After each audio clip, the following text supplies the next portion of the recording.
It wasn't easy, but it was a win. The Cleveland Cavaliers just make life hard on the Celtics, but they stepped up with playoff-type finishing. It's all right now on the Locked On Celtics podcast. Be ever ready. Recognize the city of champs.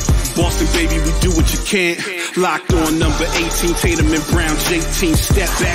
We gon' wet that and slay teams. Of course, the Celtics, who else could it be? Screaming like KG with the Larry O.B. Karalis above average, assessing the team status. Best daily pod, no cap, salary matching. Clutch like Bird the DJ, Pete John on replay. Prime time, dapping up the truth on the sideline. Raining J's, how it started, raising banners, how we finished. Locked on Celtics pod, home of the winners. B. Hey there, welcome back to the Locked On Celtics podcast, right here in the Locked On Podcast Network, where it's your team every day. And I got you every day with a free, fresh podcast that's dropped directly to your device. If you subscribe, open up your favorite podcasting app, there it is. So go ahead and subscribe. Why wouldn't you want that to be the case? Go on over to the YouTube page if you'd like. Hop into the comment section. Let me know what you think about a Boston Celtics 120-113 win over the Cleveland Cavaliers. It wasn't easy, but they made it happen. Today's show brought to you by Game Time. Download the Game Time app, create an account. Use the code LOCKEDONNBA for $20 off your first purchase. Hey, if you're new to the show, my name's John Karalis. I cover the Celtics for Boston Sports Journal and for you. I played ball a long time ago, but those days are very, very far gone. But I still, I like to use that experience to kind of analyze these games and see what's going on with these Boston Celtics. And later on, I'll talk about the playoffs, the playoff type atmosphere. Not atmosphere. That's not the right word. It's the playoff type finishing, I guess, is what I'm looking at. We'll talk about that coming up later on.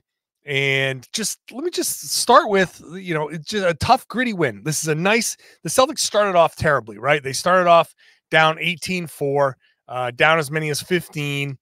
And it almost is like they spent a week playing one NBA game. They kind of forgot about what the game speed is. They kind of forgot about how to play with one another. And it took them a while to kind of get into the flow of things. I will say that I'm impressed with how they stuck with it. This had a chance to be bad. This had a chance to go down 20. This had a chance to be one of those things where the Celtics just packed it in early and never really got it going. But they stuck with it. They didn't let that early 18-4, couldn't hit a 3-point shot to save their life. Jaylen Brown was the only guy that was scored up until the 2.5 minutes to go when Jayson Tatum finally hit a shot. They never let it spiral. And I keep doing these little things of like, well, that's a sign of a good team. And it is. This is the sign of a good team where, every team's going to go out there and just lay an egg. Every team's going to go out there and say, we just don't have it today. Nothing's falling. We feel like crap. You get just the doors blown off of you and you chalk it up. You almost don't even bother looking at the game film, because there's nothing to take from it. It's just a flush it down the toilet kind of game. And that's that.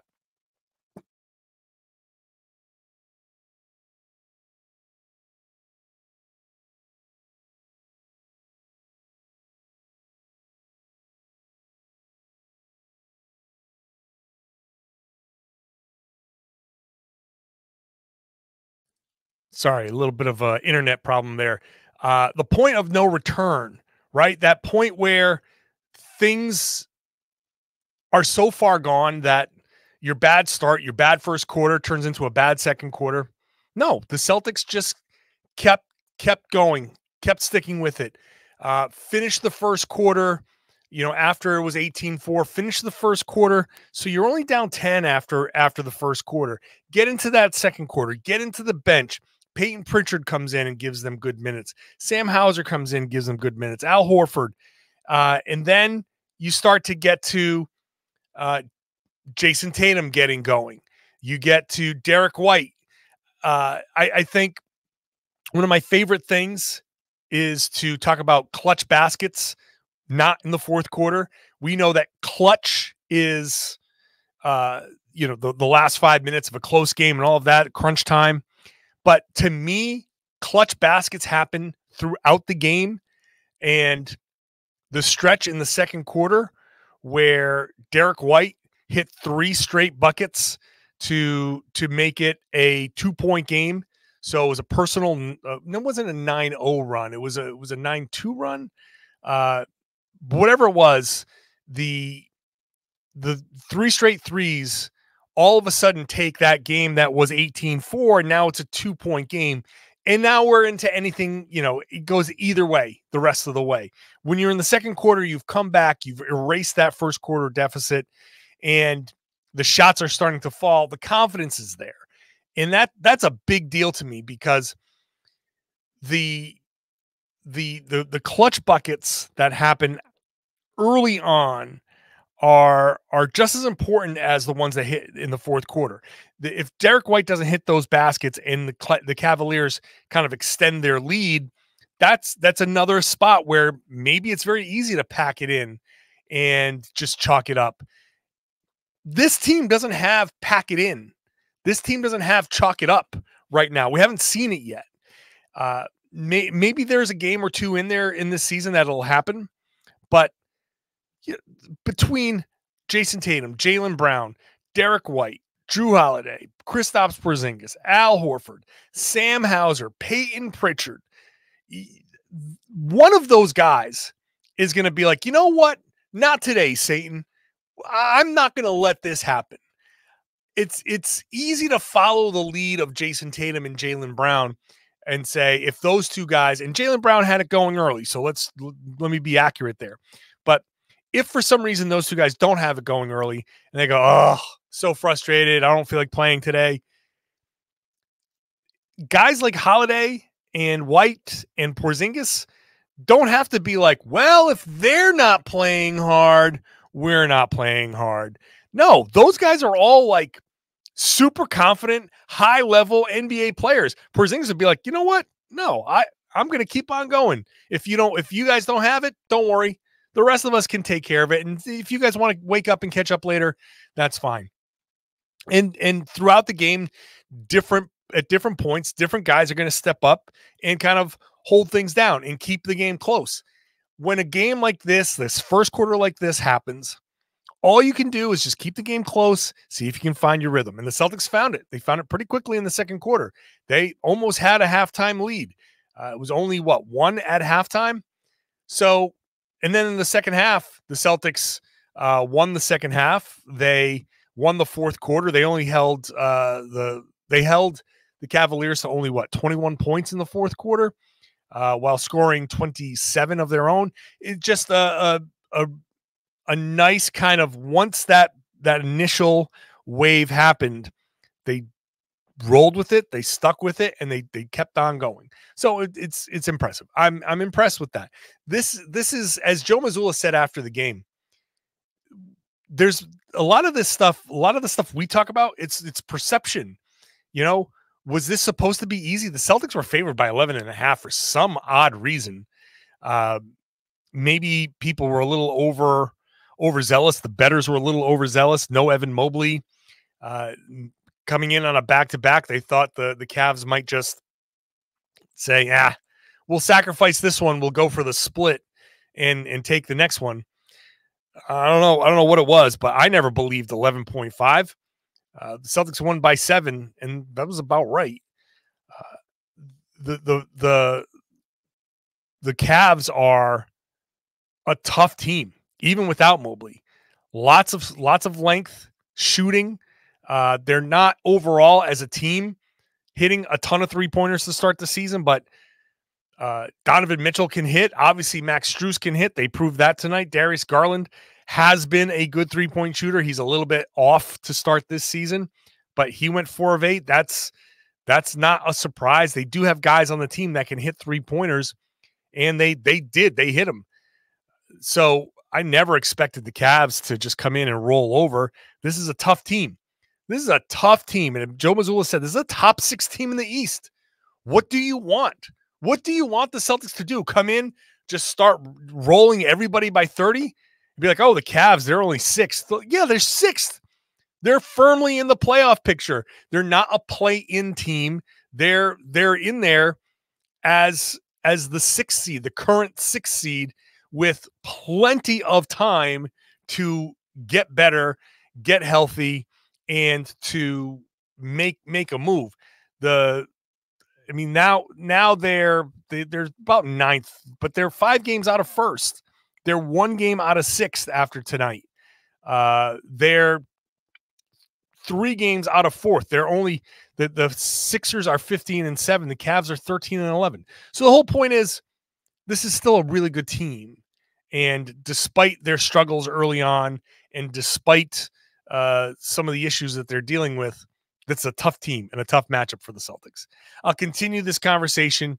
The historic free throw shooting percentage for the Boston Celtics is coming up next.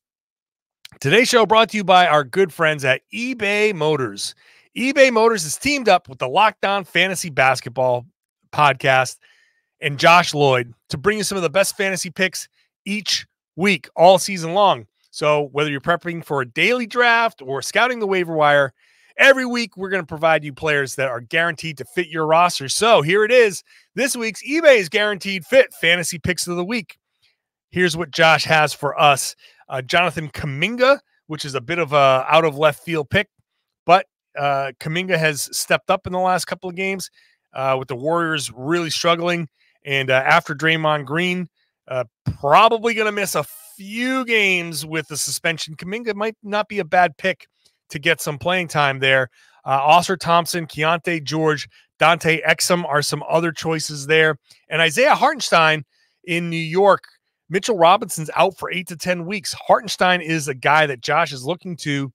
Even though Jericho Sims is starting, we just saw the Knicks. I think Hartenstein is a good pickup. And I just feel like even though he might not start, he will very likely finish. And when you're finishing, there might be a chance that you step in and start. So of those guys, if Hartenstein's available in your fantasy waiver wire or something like that, then that's my choice. Josh Lloyd from the Locked On Fantasy Basketball Podcast is going to help you win your fantasy championship. And eBay Motors knows a championship team is all about each player being a perfect fit.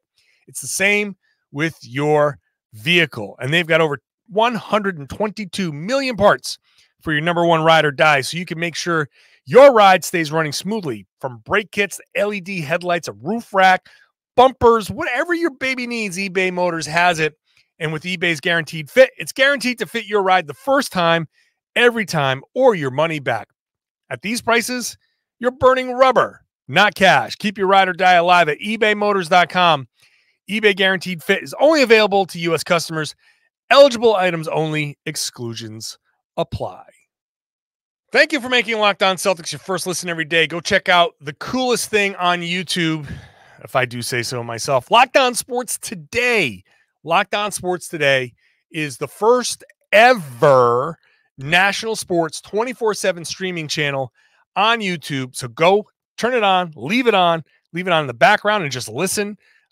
Stream it to your TV if there's nothing on, and there's never anything on. So check it out. Locked On Sports Today. Subscribe to the first ever national sports 24/7 streaming channel. The Celtics won this game at the free throw line. They were plus 20 at the free throw line. They were 26 of 26. The Cavaliers were 6 of 9. And I'm sure the Cavs fans are sitting there going like, how the hell did we only shoot 9 and they shot 26? Home cooking.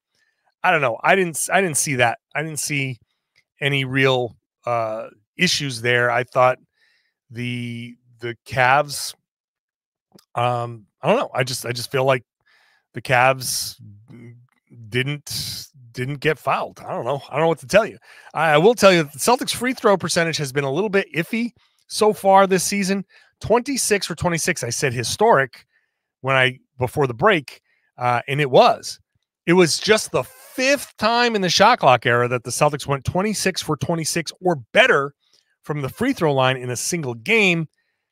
The team's second longest free throw streak since 1997-98. They made, if you go back to, this is going back to December 8th against New York. So this is, they're on a big time free throw streak. So their free throw percentage is going to climb very nicely, and they are, winning these games in different ways, and getting to the line, getting fouled is a big way. Kristaps Porzingis was huge down the stretch, going 6 for 6 down the stretch of this game from the free throw line, getting fouls, 2 of them in the post, and I'll talk about that in a little bit. 2 of them in the post, and 1 drawing a foul on Max Strus on a pick, which I believe he probably sold a little bit, but that's all right. 6 of 6 down the line, and he, look, shout out to Kristaps Porzingis for the perseverance. This is a game about perseverance. Porzingis was 0 for the first half. He only hit a couple of free throws. 0 for 6, 2 for 2 from the line. He had 2 points and was a minus 11 in the first half. Second half, 19 points plus 8, team high, tied with Sam Hauser. 5 of 10, 2 of 4 from 3, 7 of 7 from the line. That's a great turnaround for Porzingis. That's an incredible turnaround, and that's what you want to see from a guy that struggled in the first half. I mean, he really looked frustrated in the first half, but second half came out, stepped up. Derrick White, did his job in the first half. Holiday did his job in kind of spread out throughout the game. Total team effort. The Celtics, they got to the line. They won this thing at the free throw line. They were plus 20, but they got a little bit something from everybody as well. And like I said, when there's a struggle to start, you find ways to kind of stay afloat. And in the first quarter, they stayed afloat because Jaylen Brown scored 10 points. In the second quarter, Jayson Tatum woke up and scored 13. He got to the line 9 times. Derrick White, 11 points. 3 of those three-pointers, and then the 2 free throws there. Third quarter, the Celtics got 13 points from Kristaps Porzingis. They got 8 points from Jrue Holiday. So another person steps up. Different guys all along. And in the fourth quarter, it was a complete team effort. Jaylen Brown, 4 points. Tatum, 5. Porzingis, 6. Derrick White hits a 3-pointer, big corner 3. Hauser comes in and hits 2 3-pointers. Everybody contributes in some way. So complete team effort here from the Celtics in this game. And when you hear it spread out through, quarters 1, 2, 3, and 4, that's what the Celtics team was built for. If somebody steps up in one quarter, there's an answer to that person defensively. All right, we go to this. You go to that, they stop that, or that kind of runs out. Okay, we're going to go to this. And the Celtics just can keep throwing different guy after you, different guy. Whoever you decide to cover, whoever you decide to double, one of these other guys is going to be open. And, I think a big development in this game and for in recent games is Holiday. 3 of 5 from 3, 11 points, 4 rebounds, 2 assists, 3 steals, a block. That the defense in this game, on top of everything, has been great. But Holiday, over his last 5 games, he has this 3 of 5 game against Cleveland. He has a 3 of 5 game against Philly. He has a 4 of 5 game from 3. These are all 3-point numbers against Chicago. He has a 1 of 3 against New York and a 1 of 5 against Indiana. But let's do some quick math. 5, 10, 15, 23 overall attempts. 7, 8, 9, 12. 12 for 23. That's better than 50% from 3 overall.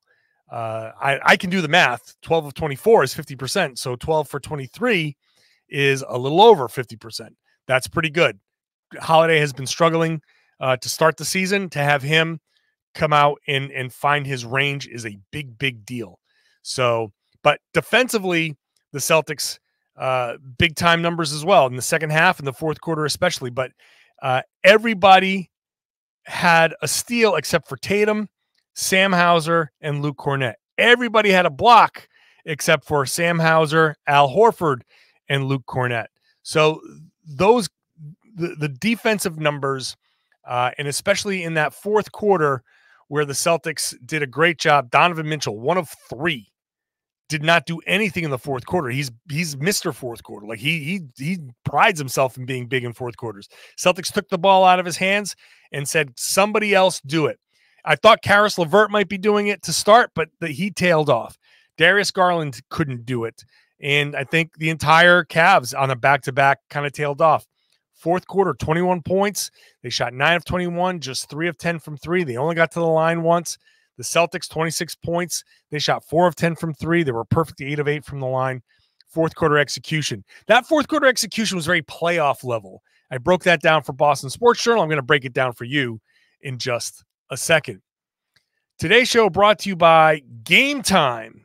Game Time is going to get you last-minute tickets at a great price, the best price on last-minute tickets, because they've got all sorts of different ways for you to get killer last-minute deal.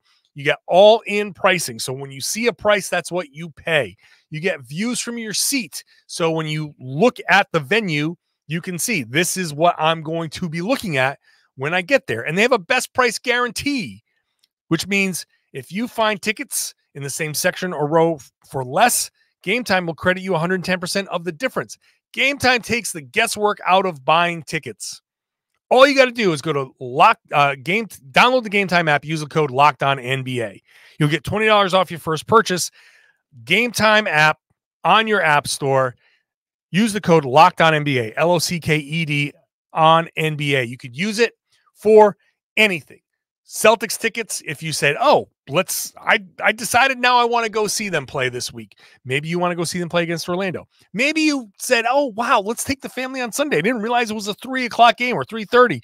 Let's go do that. Use it for whatever. Use it for theater tickets. Use it for comedy tickets. Use it for a concert, whatever. Game Time app, download it. Use that code LOCKEDONNBA for last minute tickets. It's the lowest price guaranteed. Thank you for making Locked On Celtics your first listen every day.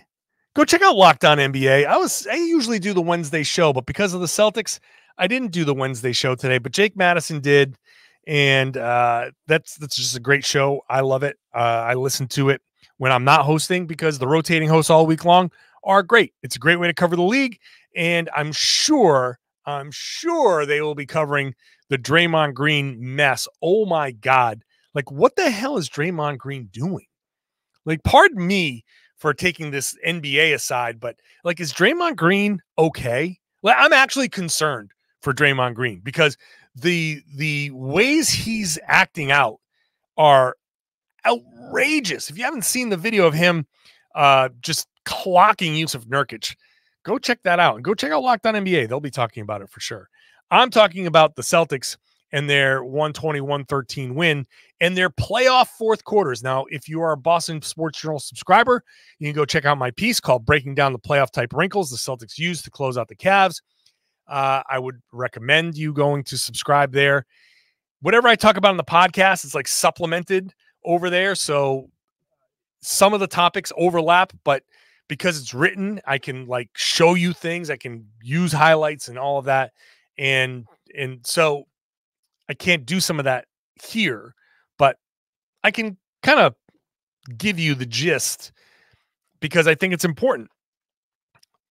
Joe Mazzulla after the game said, this was as close to a playoff game as I think we've had this year. And I think he's right. And I think what the Celtics did is they used a few different kind of wrinkles in their fourth quarter here to get some buckets.